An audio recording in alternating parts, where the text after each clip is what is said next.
All India Radio presents Morning News.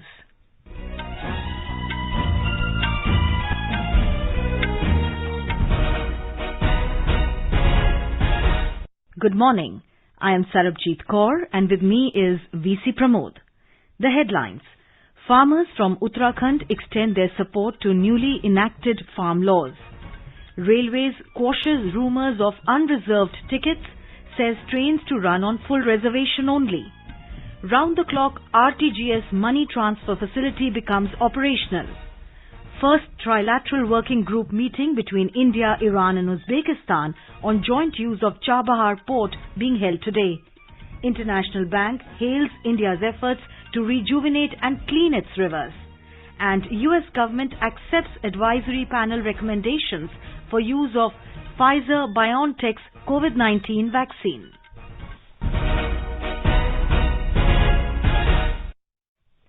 As the nation fights the COVID-19 pandemic, we begin the bulletin with a message of precaution to stay safe and protected by following these 3 simple steps.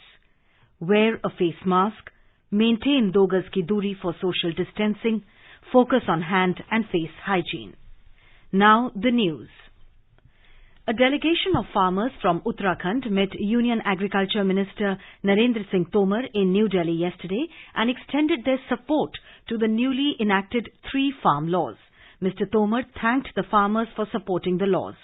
Talking to media persons, Agriculture Minister said farmers have understood the laws, expressed their views and supported it.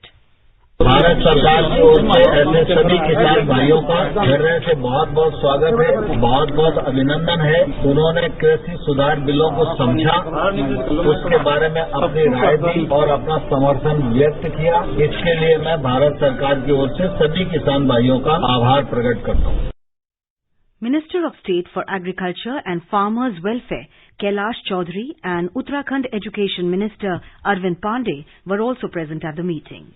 This was the 3rd group of farmers that met Mr. Tomar and extended support to the farm laws. Earlier, 2 delegations of farmers from Haryana met Mr. Tomar and extended their support to the new farm laws. The delegation led by Bharatiya Kisan Union MAN Haryana State Leader Guni Prakash submitted a letter of support to Mr. Tomar on the farm laws and demanded the government to continue with these legislations. They also threatened to start protest if new farm laws are repealed. Mr. Guni Prakash said that the ongoing farmers' agitation is no longer a peasant movement. Information and Broadcasting Minister Prakash Javadekar has said that recent election results in different states have shown that people have faith in Prime Minister Narendra Modi's leadership and policies. Briefing media in New Delhi, Mr. Javadekar said the BJP has performed very well in the BTC elections in Assam and has taken its tally from 1 to 9. BJP is growing, Congress is become irrelevant. This shows the faith of people in the leadership and policies of Modi ji. In rural area, in urban area, in farmers, in everywhere, all sections of society are voting for BJP for progress. That is the sum total of all these elections in last 2 months. He said the party has recommended the name of Pramod Boro for Chief Executive Member of BTC. He said be it Bihar Assembly polls, by-polls in different states, GHMC polls in Telangana, LAHDC polls in Ladakh or Zilla Parishad and Panchayat elections in Rajasthan, BJP got support of people. Union Minister Ravi Shankar Prasad has said that stern action will be taken against nation breakers Tukde gang trying to take advantage of farmers' agitation. He said, how come demands are being raised to free those behind bars for indulging in rioting in Delhi and Maharashtra? Mr. Prasad said, Tukde gangs have taken refuge under farmers' movement, but government will not allow them to succeed in their goal. Bharat सरकार किसानों का बहुत सम्मान करती है। नरेंद्र मोदी जी किसानों का बहुत सम्मान करते हैं और देश के किसान भी मोदी जी का बहुत सम्मान करते हैं। हर जगह हम जीत रहे हैं, लेकिन अगर किसानों के आंदोलन के आड़ में भारत को तोड़ने वाले लोग, टुकड़े लोग पीछे होकर आंदोलन के कंधे से गोली चलाएंगे तो उनके खिलाफ बहुत सख्त कार्रवाई भी की जाएगी। ये भी हम बहुत साफ साफ कहना चाहते हैं।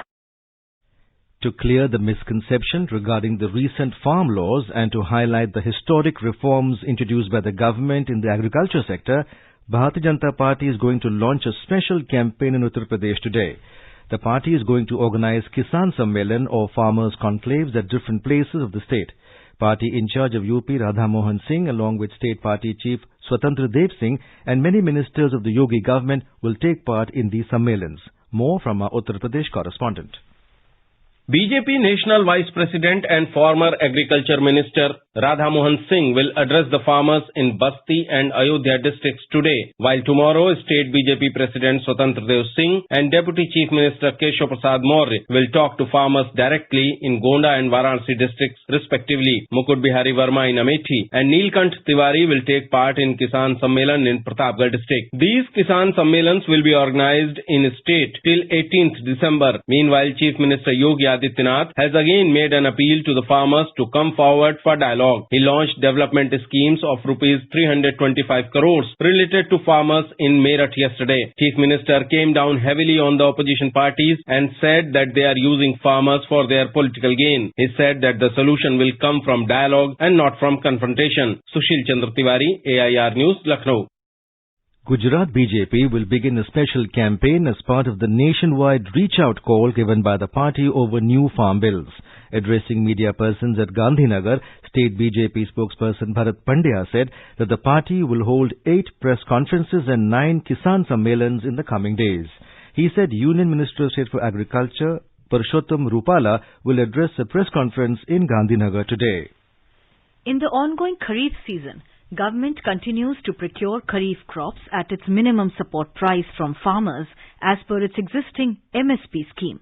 Ministry of Consumer Affairs, Food and Public Distribution said paddy procurement for Kharif 2020-21 has progressed smoothly in the procuring states and UTs of Punjab, Haryana, Uttar Pradesh, Telangana, Uttarakhand, Tamil Nadu, Chandigarh, Jammu and Kashmir, Kerala, Gujarat, Andhra Pradesh, Odisha, Madhya Pradesh, Maharashtra and Bihar with purchase of 374.81 lakh metric tons LMTs of paddy against the last year corresponding purchase of 309.57 LMT, showing an increase of 21.07% over the last year.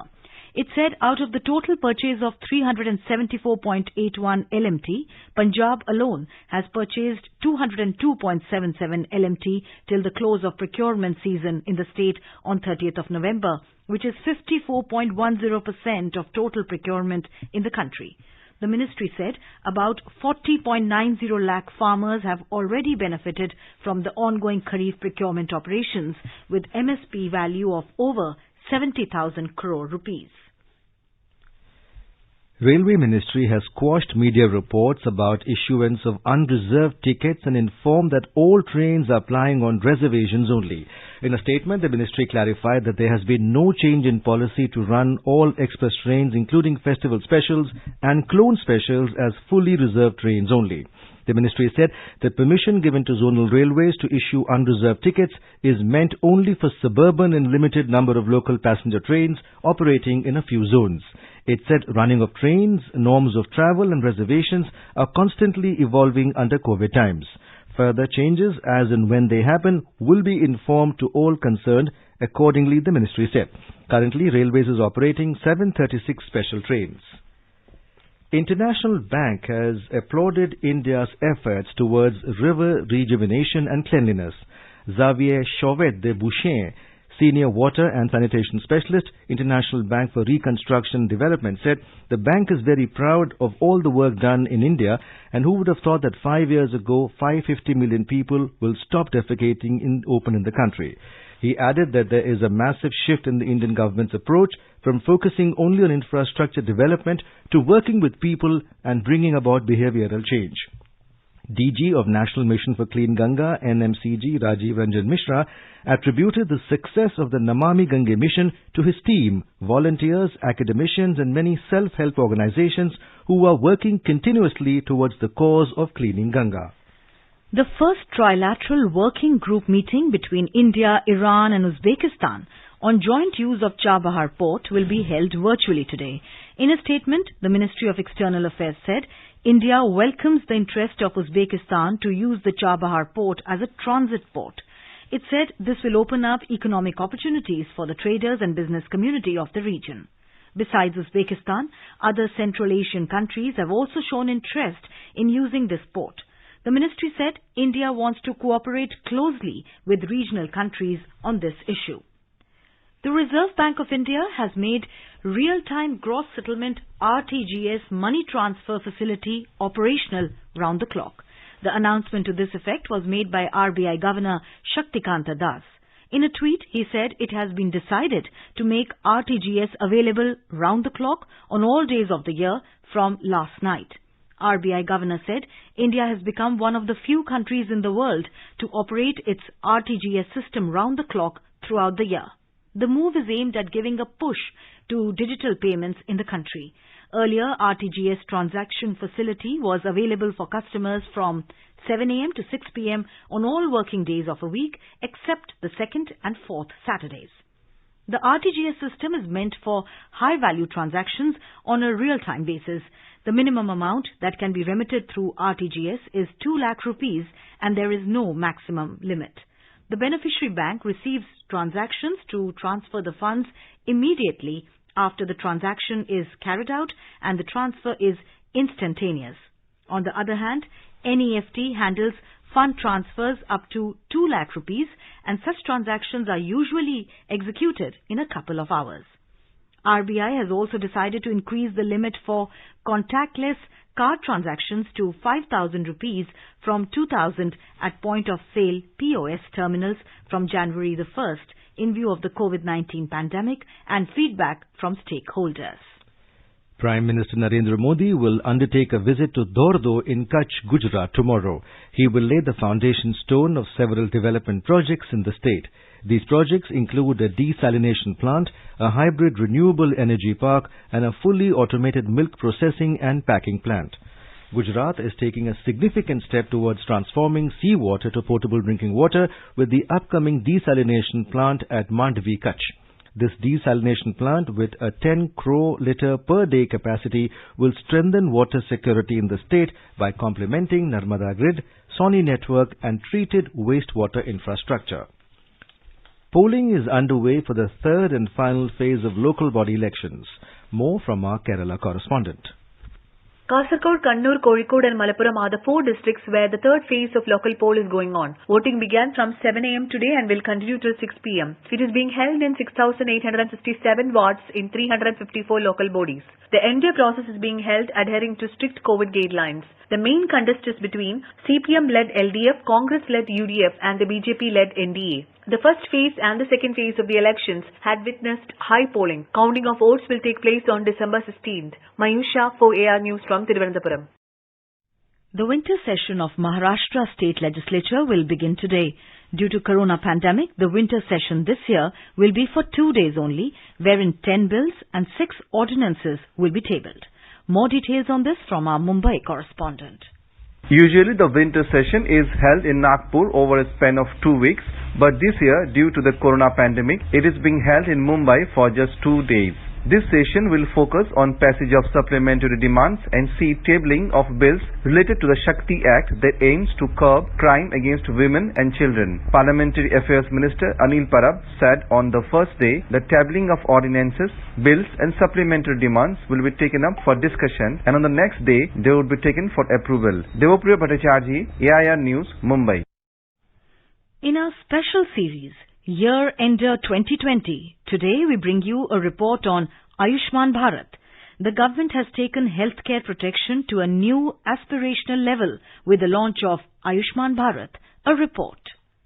With the launch of Ayushman Bharat Pradhan Mantri Jan Arogya Yojana by Prime Minister Narendra Modi on 23rd September 2018 at Ranchi, India took a giant leap towards providing accessible and affordable healthcare to the common man. The world's largest government-funded healthcare program targets more than 50 crore beneficiaries. In his address at Arogya Manthan event in New Delhi, Mr. Modi had said, Ayushman Bharat is one of the revolutionary steps of New India in saving the lives of the common man and poor of the country. Ayushman Bharat new India के क्रांतिकारी कदमों में से एक है। आयुष्मान भारत ने सिद्ध कर दिया कि जब भारत की सामूहिक ताकत अगर कहीं पर भी लग जाती है तो उसका लाभ और शक्ति बहुत व्यापक हो जाती है, विराट हो जाती है। आयुष्मान भारत देश के किसी भी हिस्से के मरीज को देश के किसी भी कोने में लाभ सुनिश्चित करती है और जो पहले असंभव था। यही कारण है कि बीते एक वर्ष में करीब 50,000 लाभार्थियों ने अपने राज्य के बाहर दूसरे राज्यों में इस योजना का लाभ लिया। The scheme provides a cover of up to 5 lakh rupees per family per year for secondary and tertiary care hospitalization. The cashless and paperless access to services for the beneficiary are at the point of service. It helps to reduce hospital expenditure and mitigate the financial risk for the needy. Through the two wings of Ayushman Bharat, the health and wellness centers and the Pradhan Mantri Jan Arogya Yojana, quality health care has been made affordable and accessible. Over 51,500 health and wellness centers are now functional. It has led to improved access to affordable primary healthcare services for more than 25 crore people. The aim is to establish 1.5 lakh such centers by December 2022. Ayushman Bharat is a progression towards promotive, preventive, curative, palliative and rehabilitative aspect of universal healthcare through engagement with both public and private sector. Anupam Mishra, AIR News, Delhi. Speaking exclusively to AIR News, CEO of Ayushman Bharat, Dr. Indu Bhushan said, Ayushman Bharat Pradhan Mantri Jan Arogya Yojana has completed 2 years and close to 1.5 crore people have availed treatment.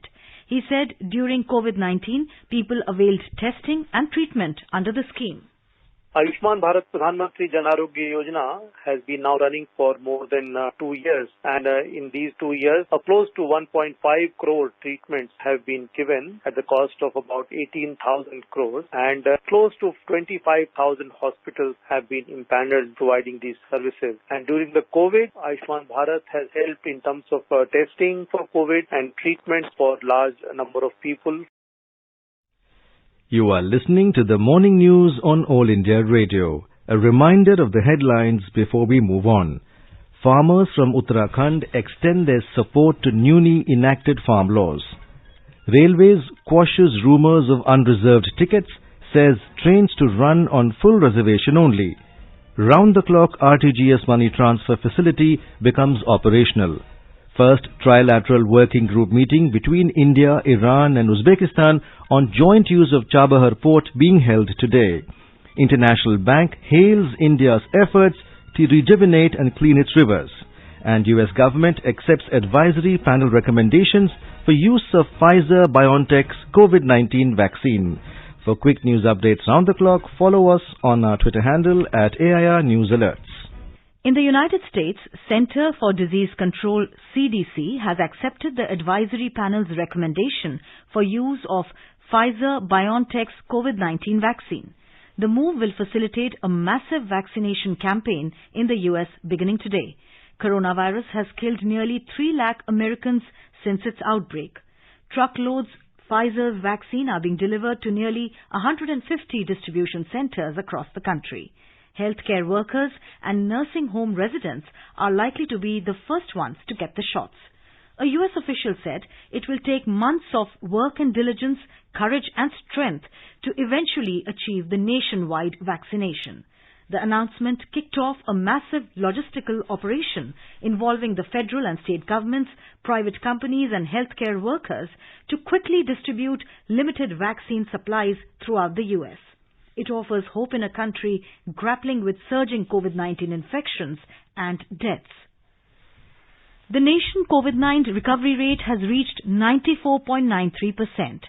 The Health Ministry said in the last 24 hours, over 33,000 people recovered from the disease. With this, the total recoveries have reached over 93,57,000, while 30,254 new infections were reported in the last 24 hours, which have taken the country's total cases to 98,57,029. With 391 deaths in the last 24 hours, the death toll has reached 1,43,019.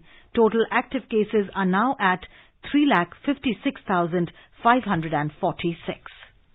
Talking to All India Radio, medical expert Dr. Narendra Saini said people must take certain precautions to avoid coronavirus infections while travelling in public transport. 3 चीजें, mask पहनिए, travel करने जा रहे हैं तो अपने mask को बिल्कुल ध्यान से पहनिए। आपका नाक और मुंह दोनों ढका होना चाहिए। सेफ डिस्टेंस मेंटेन करिए। जब भी आप ट्रैवल से उतरे अपने हाथों को जरूर धोएंगे। पता नहीं कितनी जगहों को जब आप ट्रैवल कर रहे थे कितनी सारी चीजों को छू के आप उतरे हैं। तब तक आप अपने मुंह में हाथ मत डालें, नाक में हाथ मत डालें। हो सके तो आप उस दौरान खाना या वो सब ना खाएं, पानी वगैरह। हो सकता है उसमें से कोई ट्रैवल कर रहा हो उसको कोरोना हो तो वही शायद आपके अंदर सांसों के द्वारा जाएगा। तो यदि ये छोटी छोटी चीजों को ध्यान रखेंगे तो आप ठीक रहेंगे। A total of 1,984 new confirmed cases of coronavirus infection were reported in Delhi during the last 24 hours, taking the total number of cases to over 6,07,000. Delhi government said that over 5,80,000 people affected with coronavirus have been cured so far. In the last 24 hours, 2,539 people recovered and 33 deaths were reported in the city, taking the toll to over 10,000. Gujarat has recorded 1,175 new cases during the last 24 hours. The recovery rate has further improved to 92.33%. More details from our Ahmedabad correspondent.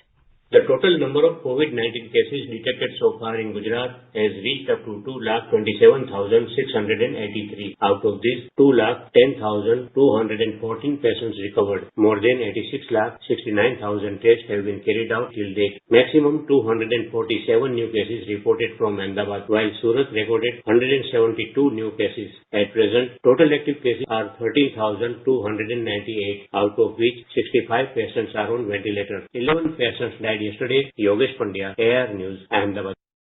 In Odisha, COVID-19 recovery rate has crossed 98%. With the recovery of 386 patients yesterday, the total recovery has gone up to 3,19,069. On the other hand, with 393 fresh infections during the last 24 hours, the cumulative total has increased to 3,23,757. More details from our Odisha correspondent.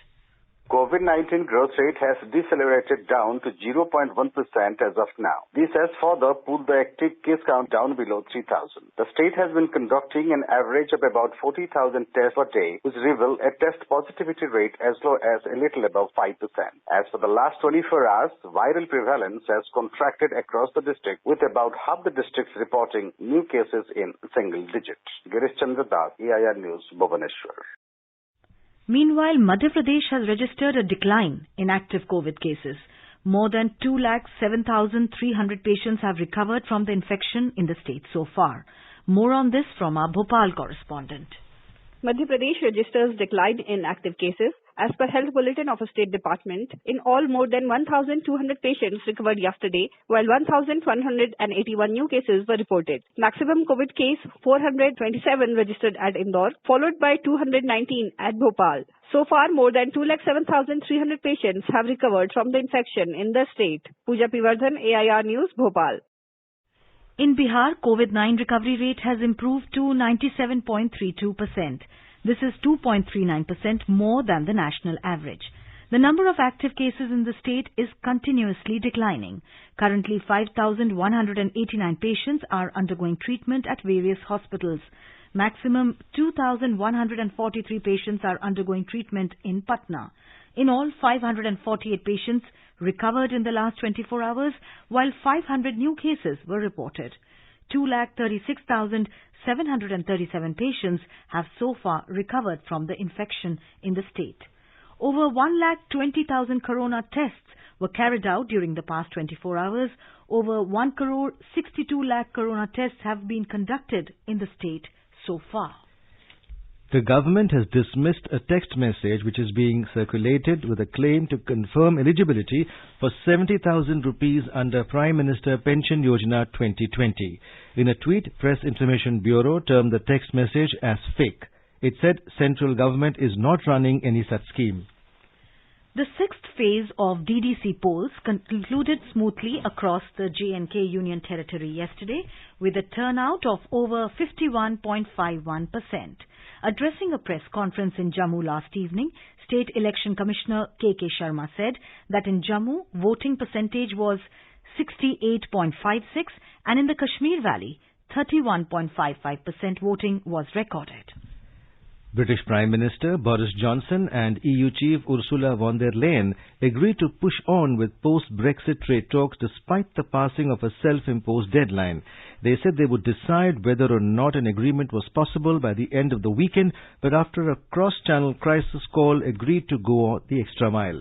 The EU's Michel Barnier and Britain's David Frost held talks early yesterday and will continue to negotiate in Brussels. On Saturday, Britain took the dramatic step of announcing that naval vessels will patrol its waters from January 1st to exclude European crews from the fishing grounds they have shared in some cases for centuries. Brussels' tone has been less bellicose, and von der Leyen has made it clear that the EU will respect UK's sovereignty after the post-Brexit transition period, but neither side is yet ready to compromise on core principles. And now let us take a look at the weather forecast for today. The national capital may witness very dense fog today. The minimum temperature was 9 degrees Celsius and the maximum will be around 21 degrees Celsius. In Mumbai, the sky will be generally cloudy with the possibility of light rain or drizzle. The minimum temperature was 24 degrees Celsius while the maximum will be around 28 degrees Celsius.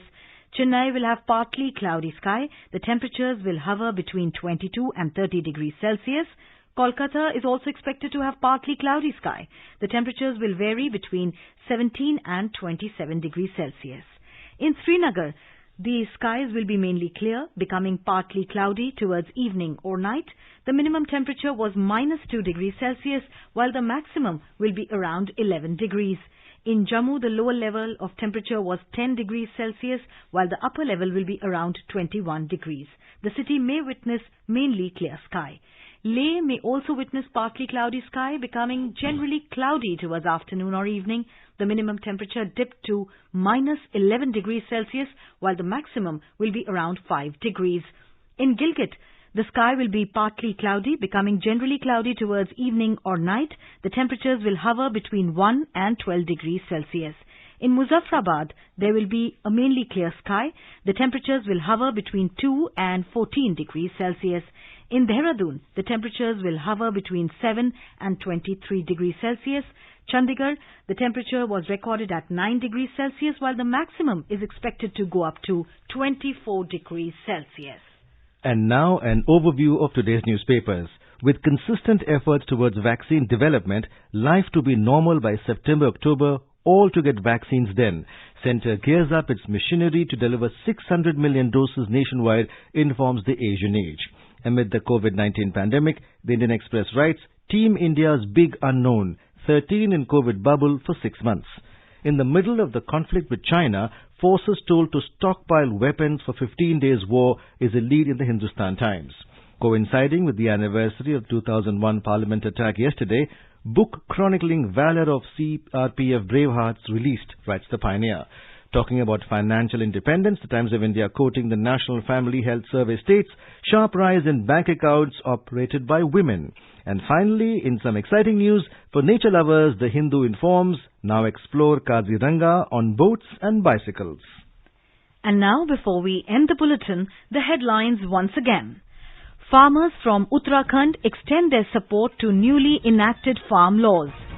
Railways quashes rumours of unreserved tickets, says trains to run on full reservation only. Round-the-clock RTGS money transfer facility becomes operational.